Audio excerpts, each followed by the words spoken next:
हनुमान जी ने 75 प्रश्न मार दिए राक्षस। कछु मारे कछु मर्द से कछु मिलाए धर दूर, कछु पुण्य जाए पुकारे प्रभु मरकट बल भूर। कछु मारे एक कछु, कछु मर्दिश दो कछु, कछु मिलाए धर दूर तीन कछु, अब एक कछु बचे। कछु पुण्य जाए पुकारे प्रभु मरकट बल भूर। बोलो बचे कि नहीं बचे? इसका मतलब है कि बस कुल कुल बचा दिया हनुमान जी ने। कुल कुल तो छोड़ दिया, क्योंकि प्रभु ने कहा था जो मैं राम तक कुल सहित कहे दशानन आए। तो बोलो हनुमान जी ने राम जी के लिए क्या छोड़ा? कुल कुल।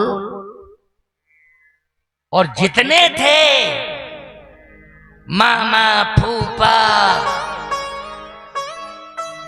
हैं और कौन कौन नाते हैं, सबको इत्र मित्र सबको समेट लिया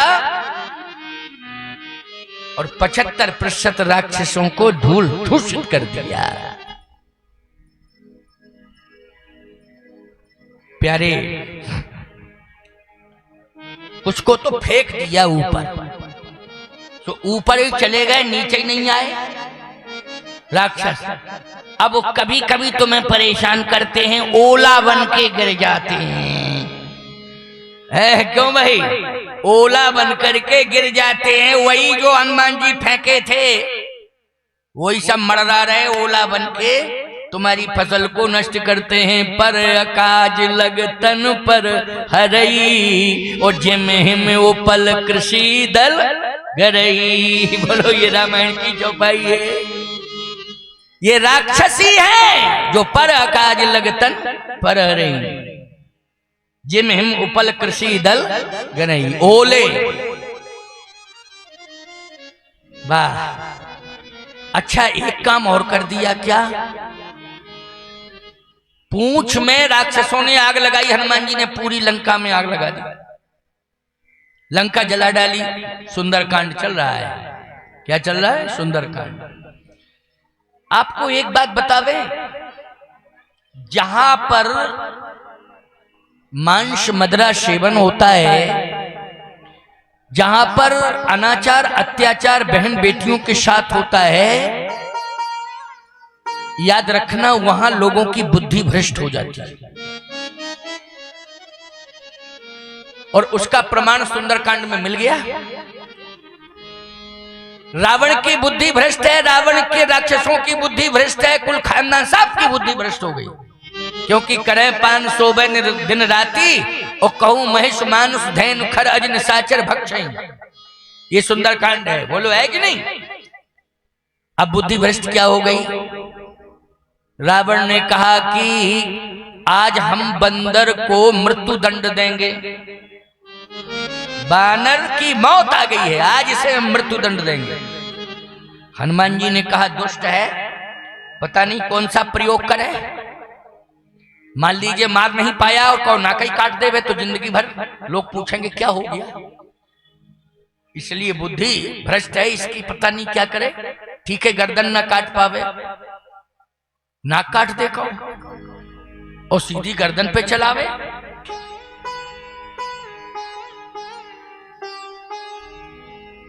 हनुमान जी ने कहा कि मृत्यु दंड दे रहा है। राक्षसों ने कहा कि आप बताएं कहां से शुरू करें दंड देना।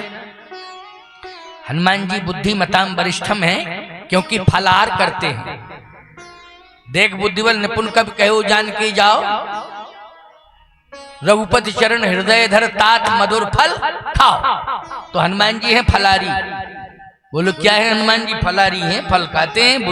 बुद्धिमताम वरिष्ठम। अच्छा, ताकत जितेंद्रियम बुद्धिमताम वरिष्ठम। ताकत अतुलित बल धामम, अतुलित बल के धाम है। तो हनुमान जी ने कहा एक्स्ट्रा अंग में अगर दंड मिल जाए तो कोई बात नहीं, एक्स्ट्रा पूंछ है। रावण ने कहा कि दंड देना है, सावधान।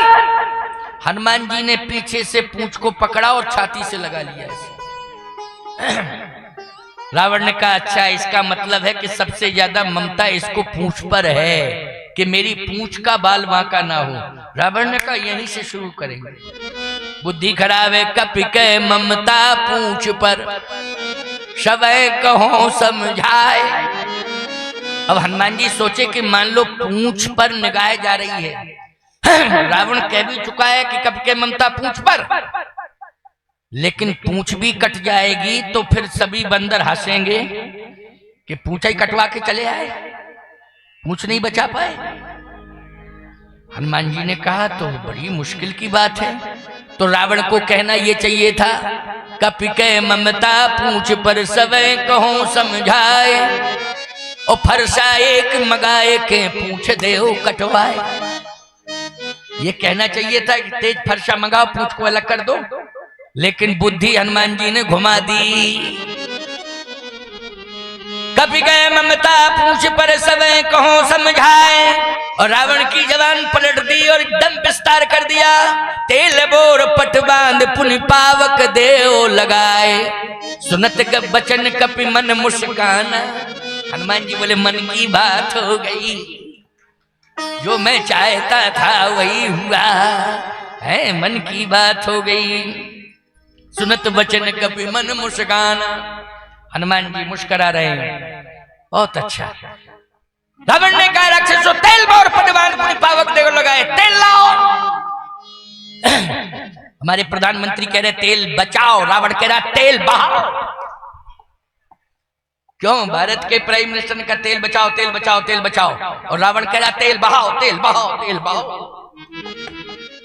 तेल बोर पट बांध पुनि पावक देओ लगाए। बुद्धि खराब हो गई है, इसलिए राक्षसों ने कहा कि राजा साहब तुम बर्बादी का इतना रास्ता बता रहे हो, हम इतना रास्ता बर्बादी का तैयार किए देते हैं, आप कहोगे कैसे? रावण ने कहा तेल बोर पटबान पुनि पावक देव लगाए।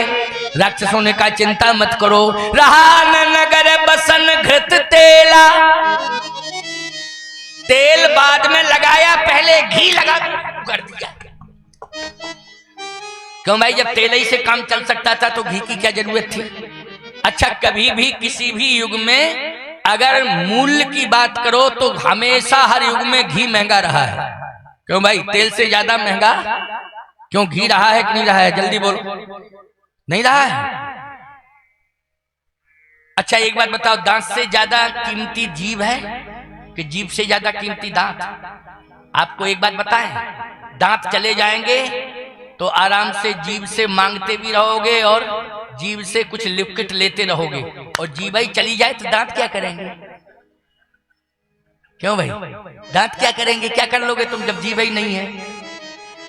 इसलिए जीभ सरल है, सरस है, मुलायम है। प्रिय भक्तों, कीमत जीभ की ज्यादा है। बोलो किसकी कीमत है? दांतों से ज्यादा कीमत जीभ की है। अच्छा एक बात बताओ, बच्चे के दांत नहीं होते हैं, जीभ होती है।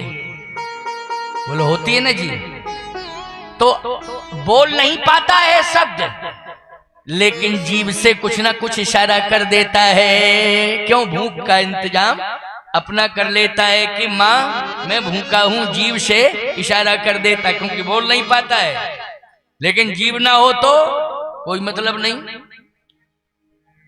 इसलिए जीभ साथी है और सच्ची साथी है। जन्म के साथ आती है और अंतिम निर्वाहन करती है, और जब निष्प्राण हो जाते हो तभी वो जाती है। क्यों? जीभ। और दांत बीच में आए बीच में चले गए, बीच में आए और बीच में चले गए। इसलिए दांत कठोर हैं। जो कठोर हृदय वाले होते हैं वो किसी के साथी नहीं होते हैं, समझ लेना इस बात को। और जो सरस होते हैं, सरल होते हैं, याद रखना वो संबंधों में निर्वाह करते हैं। इसलिए हमारे राम जी जैसा सरल दुनिया में कोई नहीं है। को रघुवीर सरिस संसारा, शील स्नेह निवाहन हारा। तो तेल भोर पट बांध पुनि पावक देव लगाए, लेकिन राक्षसों ने घी पहले लगाया, फिर बाद में लगाया तेल। अच्छा, राक्षसों की एक आदत है क्या कि तेल का प्रयोग करो, घी का प्रयोग करो, अगर बच जाए, शरीर से निकल के बच जाए तो प्रयोग में ले लेते। ये राक्षसों का काम है। लेकिन जो भक्त होते हैं वो कभी भी, क्योंकि नित्य भगवान का भोग लगाते हैं, इसलिए उच्छिष्ट पदार्थ को वो प्रयोग में दोबारा नहीं लाते हैं, क्योंकि भगवान का भोग लगाते हैं। और राक्षसों को भोग से मतलब ही नहीं, वो तो खुद ही भोग कर रहे हैं। उनको भोग से क्या लेना देना, भगवान से क्या लेना देना। राक्षसों ने कहा कि प्रयोग में ले लेंगे, बाद में बचेगा, कुछ बचा क्या, सब बर्बादी हो गया। क्यों? अगर घी लगाते तो कुछ बच सकता था, टप टप होकर के थोड़ा बहुत तो बच ही जाता, गर्मी से पिघल के निकल आता। परंतु घी लगाया, फिर मूर्खों ने तेल लगाया, और फिर तेल के ऊपर घी लगा दिया, घी के ऊपर तेल लगा दिया, तो न शुद्ध घी बचा न शुद्ध तेल बचा। घी तेल मिला के तेला हो गया। क्या हो गया? घी तेल मिला करके दोनों मिला दो तो न घी कहोगे न तेल कहोगे, रहा न नगर बसन घृत तेला, और बाड़ी पूंछ कीन कपी खेला। हनुमान जी ने कहा चलो इंतजाम तुम्ही ने कर दिया। वैसे तो हम कुछ भी नहीं लाए थे, ना तो हम कोई वस्तु लाए थे, ना किसी को साथ लाए थे, लेकिन सारा इंतजाम तुमने किया। बस हनुमान जी को मौका मिला, पूरे नगर में, लंका में पूंछ को इतना लंबा किया कि पूरी लंका को प्रभावित कर दिया, और लंका धू-धू करके जल गई। रावण का कुल बचा है, बाकी जितने राक्षस थे सब हनुमान जी ने समाप्त कर दी। संपत्ति में आग लगा दी, संपत्ति समाप्त। खा एक विभीषण का घर बचा है। क्यों बचा है? क्योंकि विभीषण के घर में सोना नहीं था, जागना था। क्या था?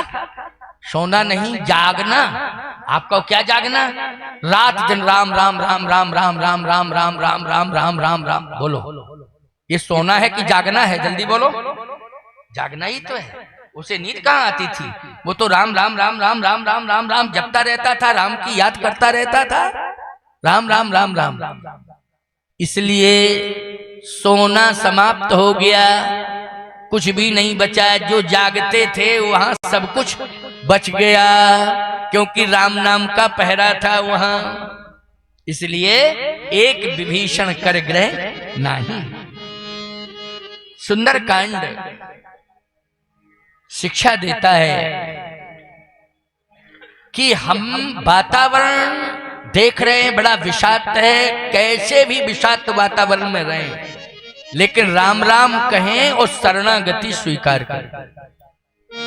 वातावरण कैसा भी हो, लेकिन राम राम राम राम।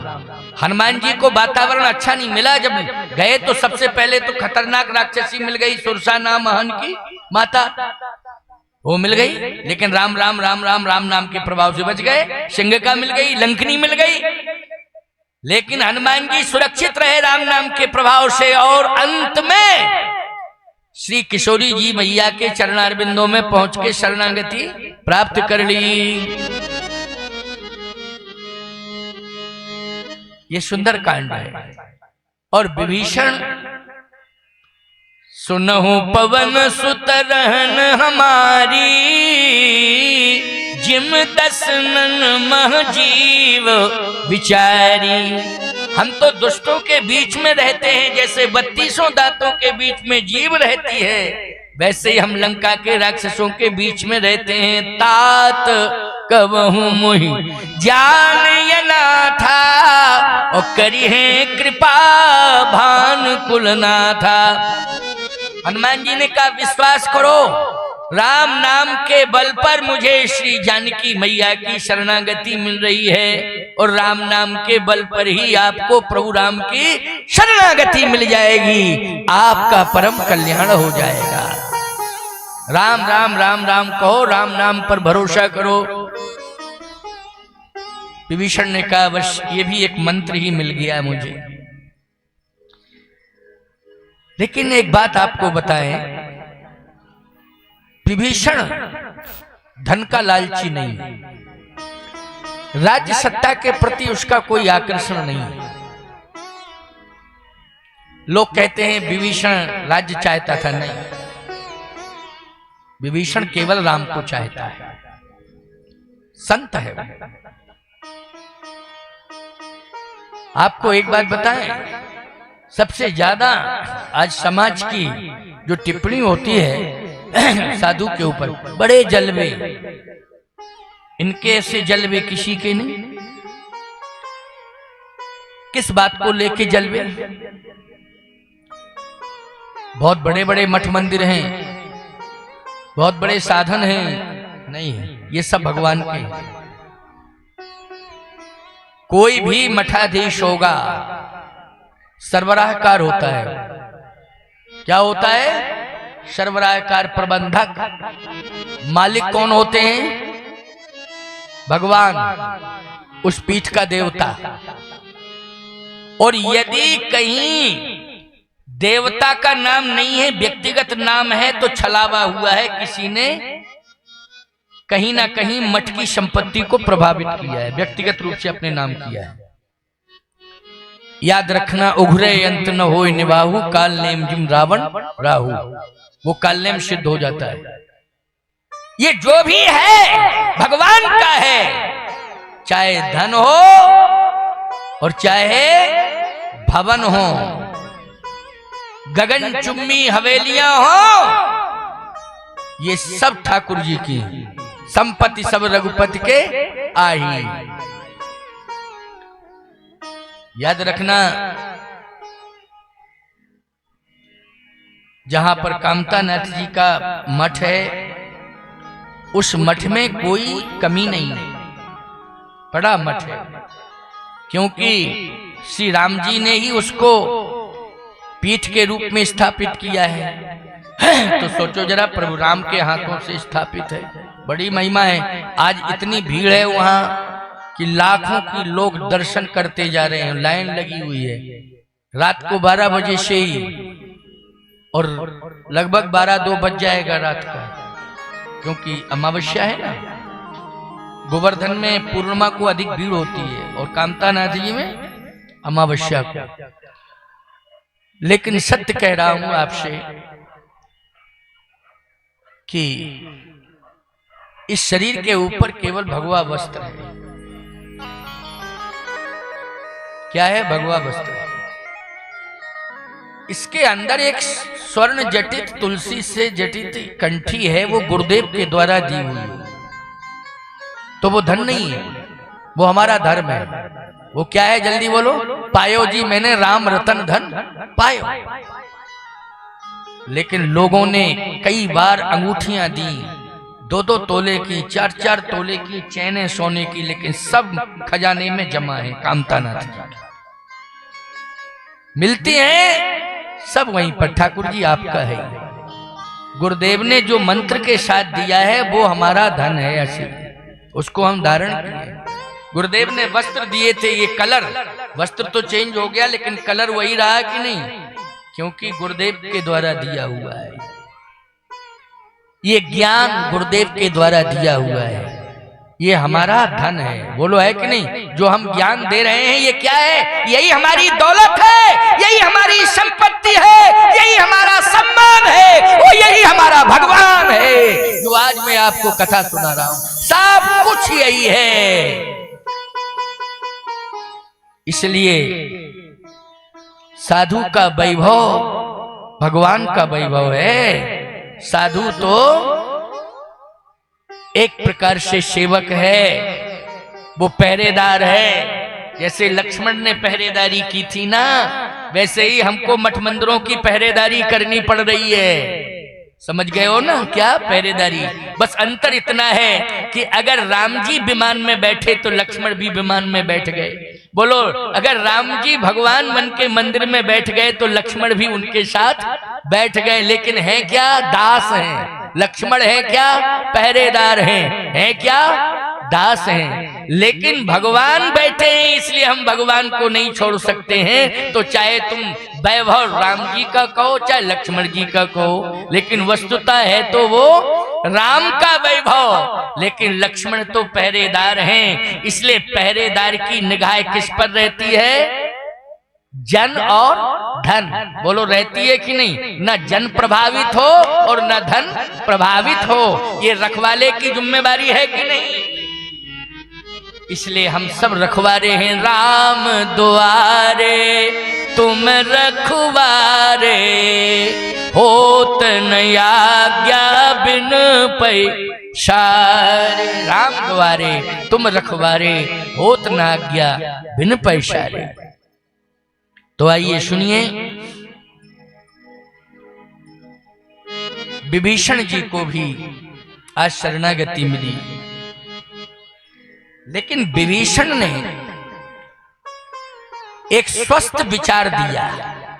किसको? रावण। क्या कि मैं जा रहा हूं लेकिन अंतिम बात कह के जाऊं। रावण से क्या कहा? तुम पितु सरस भले ही मोहि मारा, राम भजे हितनाथ तुम्हारा। अब मैं जा रहा हूं, यदि तुम्हारा कल्याण होगा तो राम भजे हितनाथ तुम्हारा, प्रभु राम का भजन करने से होगा। जा रहा हूं।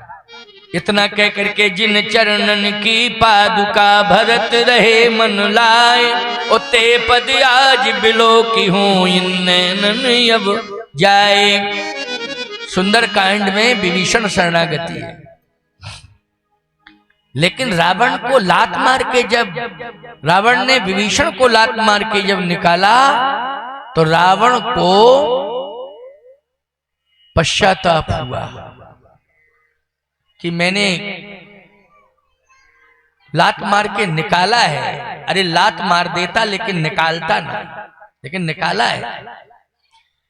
जैसे ही दुखी मन से मंदोदरी के पास पहुंचा अंतःपुर में, तो मंदोदरी ने कहा कि इतने दुखी आप कभी नहीं हुए जितने आज हो, कारण क्या है? लंका कांड। रावण ने कहा कि मंदोदरी, भले ही वो पूजा पाठ करता था लेकिन मेरा भाई था और मैंने लात मार के निकाला है। लात मारने के बाद भी उसकी वाणी पर परिवर्तन नहीं आया, राम राम ही कहता रहा। राम भजे हितनाथ तुम्हारा। पहले भी राम राम राम राम रटता था और लात खा के निकला तब भी कह गया राम भजे हितनाथ तुम्हारा। राम ही कह के गया, राम ही कह के गया, राम भजे हितनाथ तुम्हारा। राम से कितना प्रेम करता है। मंदोदरी बोली हमारी बात मान जाओ तो आनंद ही आ जावे। अपने भाई की नहीं मानी तो पत्नी की मान लो।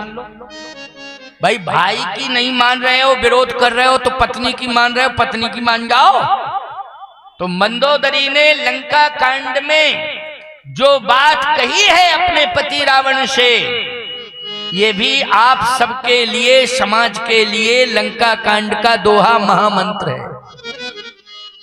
मंत्र महामणि विषय व्याल के, मैटत कठिन कुअंक भाल के, ये भी महामंत्र है। इसलिए मैं कह रहा हूं कि हर कांड का कोई ना कोई दोहा, चौपाई, छंद, सोरठा एक आधार लेकर के उसको मंत्र के रूप में आपके मध्य प्रस्तुत करके आपके कल्याण का मार्ग प्रशस्त कर रहा हूं। ये भाव है मेरा। क्योंकि आज विश्राम होने जा रहा है और 6:30 बज ही गए हैं, लेकिन अभी तो लंका कांड में प्रवेश हवाई सर्वे के माध्यम से किया है। चलो मंदोदरी ने क्या कहा, वाह। रावण कहता है कि मेरी तकलीफ तूने देखी है, लेकिन ये तकलीफ मैं भूल नहीं पाऊंगा। क्यों? मुझे मारना तो चाहिए था लेकिन निकालना नहीं चाहिए था, लेकिन निकाला है मैंने। हट यहां से, निकल, दिखाई मत देना। लेकिन राम कह के निकल गया। मंदोदरी तुम क्या चाहती हो?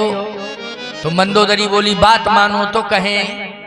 रावण बोला मेरे फेवर की बात होगी तो मानूंगा, और नहीं मानूंगा। मंदोदरी बोली फेवर की बात तो कर रही हूं। अच्छा एक बात बताओ, लंका को डुबाना है कि बचाना है? रावण बोला बचाना है, डुबाना कैसे?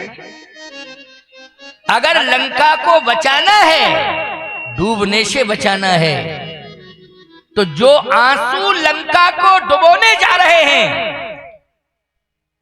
उन आंसुओं की कीमत समझो और वो आंसू बंद करो तो लंका डूबने से बच जाएगी। रावण बोला मैं नहीं समझ रहा हूं कौन आंसू? मंदोदरी ने कहा सीता ये कह करके आई है लंका में कि समुद्र जो है तेरी लंका को नहीं डुबो पाया, लेकिन सीता ने कहा है मेरे आंसू एक दिन तेरी लंका को डुबो देंगे। तो सीता के आंसुओं को रोको। रावण बोला कैसे रुकेंगे आंसू?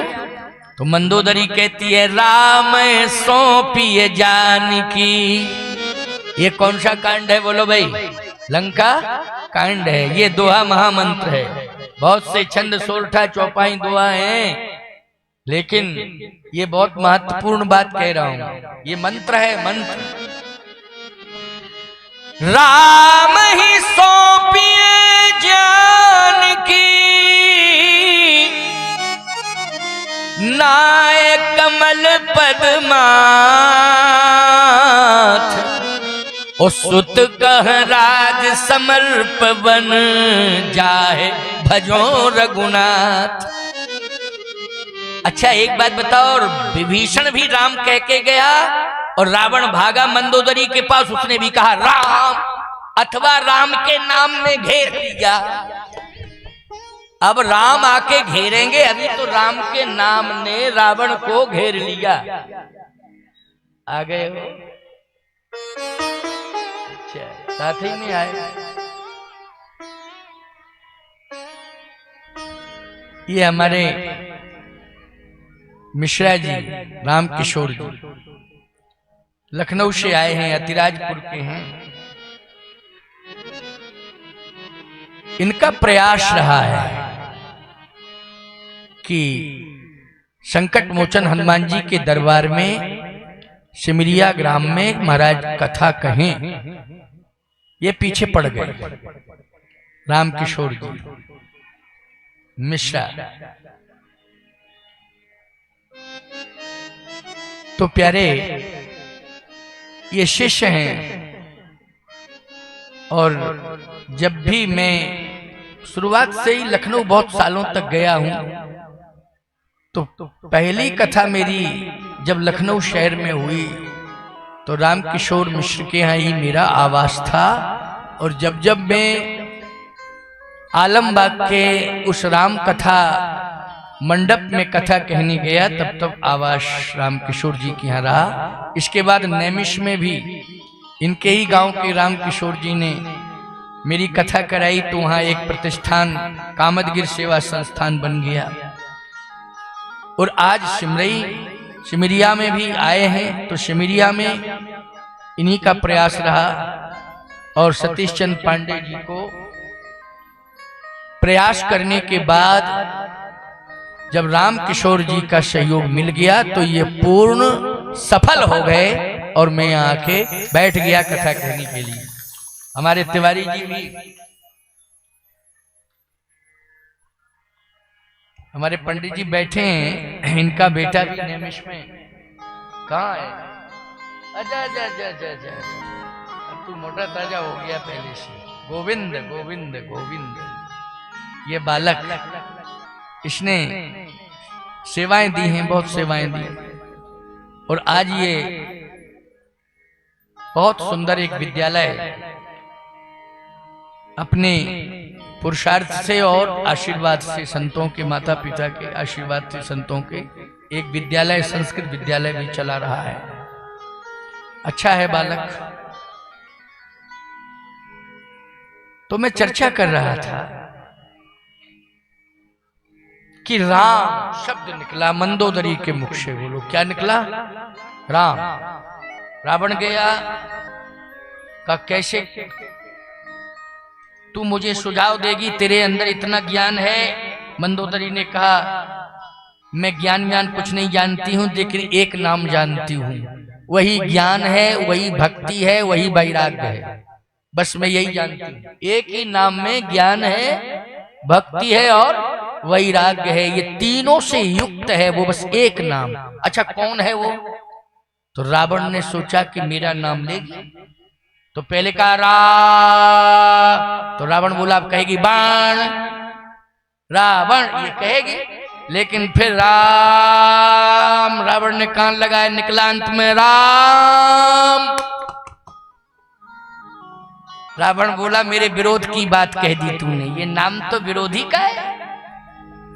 कह नहीं, राम का कोई विरोधी नहीं है, राम किसी के विरोधी नहीं है, जिसकी मौत आ जाती है वही राम का विरोधी हो जाता है।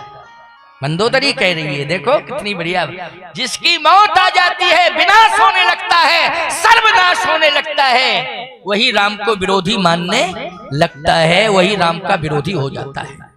इसलिए बचा लो विनाश से, बचा लो सर्वनाश से। इसके लिए राम है सौंपिए जानकी, नाय कमल पद माथ, ओ सुत कहूँ राज समर्प बन जाहे भजो रघुनाथ। रावण ने कहा ये समझौता तो कर ही नहीं सकता हूं, निज भुज बल में बैर बढ़ावा, ओ दई हो उतर जो रिपू चढ़ियावा। ये भुजाएं राम को लंका की धूल चटाएंगे। मंदोदरी ने कहा मति मारी गई है, ये काल बोल रहा है, मौत आ गई है। रावण बोला नहीं, काल मेरा कुछ नहीं बिगाड़ सकता है, मौत कांपती है मेरे सामने, तुम नहीं जानती हो। मंदोदरी ने कहा मैं सब जानती हूं, ये तुम्हारी बाणी भुजा, इन खोपड़ियों में दुर्बुद्धि आ गई, बुद्धि चली गई, दुर्बुद्धि आ गई है, इन भुजाओं में अहंकार आ गया है। क्या आ गया है? अहंकार आ गया है। रावण बोला कैसे? मंदोदरी ने कहा ये अहंकारी बकते ज्यादा हैं, कर कुछ नहीं पाते हैं। जैसे तुम्हारी भुजा ने रेखा नहीं लांग पाई, लेकिन उनके छोटे भाई की भुजा, लक्ष्मण की भुजा ने, क्योंकि वो सेवा में लगे रहते हैं, राम राम राम राम रटते रहते हैं, तो उनकी भुजा में कितनी बड़ी ताकत आ गई कि उनकी भुजा ने एक रेखा खींची, लेकिन तुम्हारी भुजा में अहंकार आ पाए। बोलो कहां है ताकत तुम्हारे अंदर? रामानुज लघु रेख खिंचाई, ओ सो नहीं नाघे अस मनुष्याई। रेखा के अंदर नहीं जा पाए। रावण बोला जा तो रहा था, लेकिन जैसे ही मैं जाने लगा तो तेरा फोटो सामने दिखाई दे गया, तो मैं बैक हो गया। मंदोदरी का क्या होगा? मंदोदरी बोली फोटो देख करके लौट गए, लेकिन डायरेक्ट बोल रही हूं तब बैक नहीं मार रहे हो। जब डायरेक्ट ही बोल रही हूं सामने कि राम है सौंपिए जानकी, नाय कमल पद माथ, सुत को राज समर्पण जाए भजो रघुनाथ, तो बैक क्यों नहीं हो रहे हो? इसका मतलब है बुद्धि पर पत्थर पड़ गया है। रावण बोला मंदोदरी तू मेरी भुजाओं का कमाल लंका में देखना, लंका में देखना भुजाओं का कमाल। एक बात बताएं, गांव का कुत्ता गांव में शेर मानता है अपने को। समझ गए हो कि नहीं? गांव का कुत्ता गांव में अपने को कुत्ता नहीं मानता है, क्या मानता है? शेर। बोलो मानता है कि नहीं मानता है? और भौंकता है। मंदोदरी ने कहा कि आज लंका में बल की दुहाई दे रहे हो कि इन भुजाओं से राम को धूल दूषित कर दूंगा, लेकिन मेरी बात सुन लो, मैं अपनी आंखों से देखूंगी तुम्हारी भुजा ये कौआ और गीधड़ ले जाएंगे और मैं देखूंगा। रावण बोला क्या बोल रही है तू? मंदोदरी ने कहा मैं सत्य बोल रही हूं, यही होगा। अगर राम की शरण में नहीं जाओगे तो इन भुजाओं को कौए ले जाएंगे, इन खोपड़ियों को गीधड़ ले जाएंगे और छीन छीन करके एक दूसरे को देंगे। ये दुर्दशा होगी, कोई अंत्येष्टि करने वाला नहीं रहेगा। रावण बोला तू तो व्यर्थ की बातें करती है। मंदोदरी ने कहा अब मैं मौन हूं, अब कुछ नहीं कहूंगी, देखूंगी। और इसी अभिमान ने रावण को लंका के रणस्थली पर खड़ा कर दिया और रावण ने पूरी ताकत लगा दी। भगवान राम के शरीर से पसीना आ गया, श्रमित हो गए, भगवान श्रमित हो गए, याद रखना। लेकिन विभीषण जी आगे आ गए। भगवान ने कहा क्या बात है? कहा प्रभु ऐसे नहीं मार पाओगे, क्योंकि आपने ही व्यवस्था दी है और आप ही व्यवस्था खराब करो तो कैसे काम बनेगा। ये वरदान से इसकी नाभि में अमृत आ गया। किससे आ गया? वरदान से अमृत आ गया। और अमृत की एक मर्यादा है, जब तक अमृत रहेगा मर नहीं सकता है व्यक्ति। तो मर्यादा अमृत की किसने बनाई है? आप। भगवान बोले मर्यादा तो हमने बनाई, अमृत की महिमा बढ़ाई है कि अमृत जिसके पास होगा उसके प्राण सदा सुरक्षित रहेंगे। कोई प्राण भी ले जाएगा तो अमृत रहेगा तो उसका जीवन सुरक्षित रहेगा। और ये तो अमृत को अपनी नाभि कुंडई में रखे है। भगवान ने कहा अच्छा अच्छा अच्छा अच्छा, नाभि कुंड में। याद रखना, उसी समय भगवान ने 31वां बाण छोड़ा। उस बाण में शेषनाग का प्रयोग है। किसका है? शेषनाग का। रघुनायक सायक चले मानव काल फणीश। क्यों? काल फणीश। शेषनाग जी काल बन करके गए हैं। कौन बन के गए हैं? काल बन के। कौन गए हैं? शेष को क्या कहते हैं? सर्प। और सर्प मानी क्या होता है? काल होता है। तो याद रखना, रावण के पास जितनी शक्तियां थीं उन शक्तियों से ज्यादा शेषनाग जी के फल रावण के सामने खड़े हो गए। यार नाचें और अपनी भाषा में खुशियां मनावें। और एक सियार ने खोपड़ी पकड़ी रावण की, तो दूसरा सियार कहता है भैया हमको ले जाने दो, तुम यहीं रहो, माल सप्लाई करते रहो, हम आगे ले जा रहे हैं। बस मंदोदरी ने जैसे ही देखा इतने में कुत्ते आ गए और कुत्ते भी नाचने लगे कि आज तो जी भर के जो है भूख बुझाऊंगा। कुत्ते कह रहे हैं जी भर के भूख बुझाऊंगा, इतना माल है, सप्लाई हो रहा है, खूब बढ़िया भरपेट खाऊंगा। बस मंदोदरी कह रही है अविचल है जो धर्म पर, राम विमुख यस हाल तुम्हारा, और रहा न को कुल रोवनिहारा। जो मैं राम तकुल सहित कहे दसानन, आए रहा न को कुल रोवन हारा। अविचल है जो धर्म पर होती उसकी जीत, अविचल है जो धर्म पर होती उसकी जीत। अन्यायी की लाश पर कुत्ते गाते गीत। यह है अन्यायी का परिणाम। कौवे, शियार, कुत्ते, ये सभी जो है नृत्य कर रहे हैं, खुशियां मना रहे हैं और जी भर के खा रहे हैं। भगवान ने कहा विभीषण इधर आओ,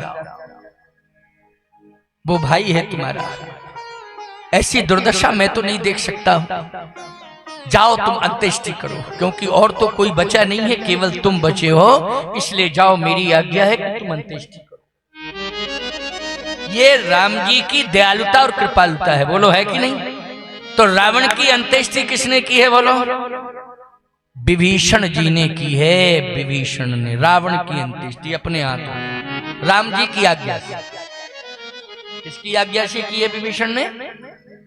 राम जी की आज्ञा से विभीषण जी अंत्येष्टि कर रहे हैं। प्यारे सोचो, अंत में भाई ही साथ दिया कि नहीं दिया? और वह भाई ने साथ दिया जिसके साथ सत्य और धर्म था, उस भाई ने साथ दिया है। इसलिए भाइयों में सत्य और धर्म होना चाहिए, भाइयों में प्रेम होना चाहिए। और भाई से बड़ी दौलत कोई दुनिया में होती नहीं है प्यारे, और भाई से बड़ी ताकत दुनिया में कोई दूसरी नहीं होती है। इसलिए भाई भाई प्रेम से रहो, और कम से कम इतना मान लो कि हिंदू भाई हो तो प्रेम से रहो। हिंदू भाई हो, प्रेम से रहो, प्रेम से रहो, प्रेम से रहो, एक होकर के रहो, एक होकर के रहो। विरोध मत करो, आपस में लड़ना झगड़ना बंद करो। तुम सब हिंदू भाई हो, भाई भाई आपस में रहें। नारेबाजी से काम नहीं चलता है, पहले हिंदू भाई एक हो, है ना, तब इस बात को कहें। हिंदू मुस्लिम सिख ईसाई आपस में सब भाई भाई, पहले हिंदू भाई, पहले हिंदू भाई। इसलिए संगठन बना करके चलिए। आइए अब उत्तरकांड थोड़ा सा सुना दें, क्योंकि भैया 6:45 बज गया है। कोई बात नहीं, 10 मिनट की बात सुन लो, क्योंकि विस्तार से तो कोसी कांड की कथा सुना नहीं पाऊंगा, लेकिन फिर भी मैंने स्पर्श तो किया है ना। अब उत्तरकांड में जा रहे हैं 5-10 मिनट के लिए। भगवान राम इधर आदेश दे रहे हैं विभीषण जी को कि भाई की अंत्येष्टि करो, उधर चिंता कर रहे हैं कि मेरा भाई प्राण न त्याग दे। भरत कहाँ? अयोध्या में। मेरा भाई अगर मैं समय से नहीं पहुंचा तो मेरा भाई प्राण त्याग देगा, इसलिए मुझे भाई की रक्षा करनी है। लेकिन विभीषण अपने भाई की अंत्येष्टि करे, मैं अपने भाई के प्राण बचाऊं, इसलिए राम जी अयोध्या की याद कर रहे हैं। हनुमान जी समझ पाए केवल, और कोई नहीं समझ पाया। सब तो खुशियां मना रहे थे, राक्षस मर गए, विभीषण राजा बन गया, लेकिन हनुमान जी समझ रहे थे। हनुमान जी ने कहा प्रभु आप कुछ बैठे बैठे सोच रहे हैं। भगवान ने कहा भाई भरत की याद आ रही है। तो हनुमान जी ने कहा कि अयोध्या में मिलेंगे भरत भैया? कहे मिलेंगे तो, लेकिन समय से नहीं पहुंचूंगा तो नहीं मिलेंगे। हनुमान जी बोले विमान से ले जाऊंगा। भगवान ने कहा कि विमान भी कभी कभी लेट हो जाता है। क्यों भाई, विमान कितने बार लेट हो गए?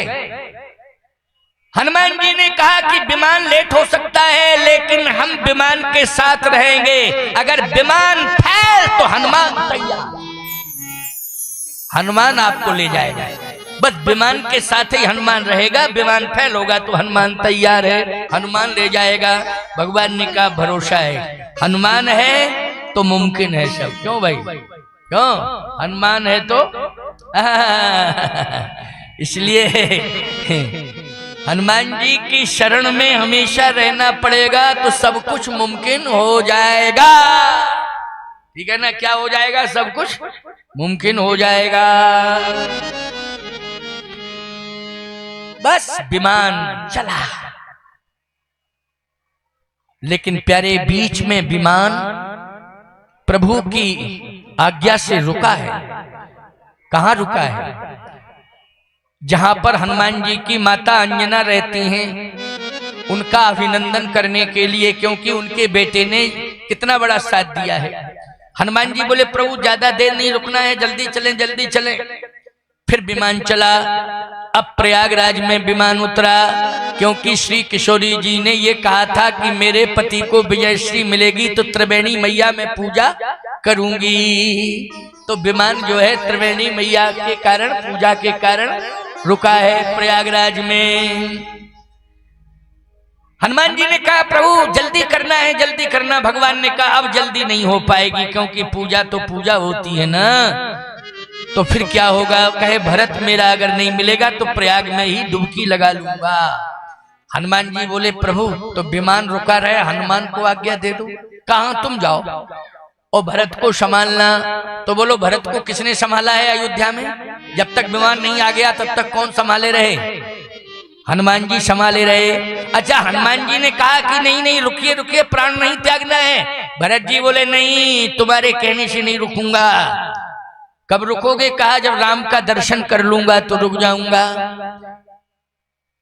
तो आ तो रहे हैं विमान में, कहा पहले ही कह चुका था कि समय से आइएगा, और नहीं आएंगे समय से तो प्राण त्याग दूंगा।